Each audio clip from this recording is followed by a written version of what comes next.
It's not easy to get hold of National Socialist literature.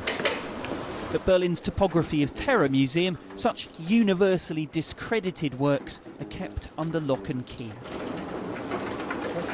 Buried in the back rooms here, the most infamous of that terrible era, Mein Kampf, Adolf Hitler's flawed philosophy of hate. Upstairs, the book hardly gets a public mention. Historians widely agree on the dangers of reducing this period of history to just one man. Hitler was important for National Socialism, but Hitler would have been a nobody in a different context. Hitler would be a nobody today. Hitler needed certain conditions in order to found his National Socialist movement. 12 months ago, though, a new edition of Mein Kampf arrived in bookshops for the first time since the Second World War. Its publisher said this week that 85,000 copies had been sold in the year since, making it a German bestseller.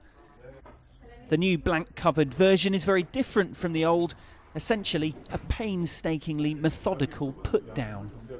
This is a critical edition.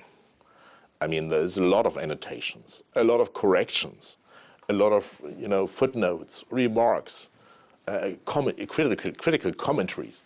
So I don't think this edited edition of Mein Kampf is really a danger. Museum goers give clues as to its relative popularity. I think there's a value in that because you've got a resurgence of right-wing politics, especially like in the UK, and people don't seem to realise it. I think it's super important given that the fear propaganda is being used so much in America right now, which is where I'm from, and I think that if we really dissected some historical events, it would go a really long way.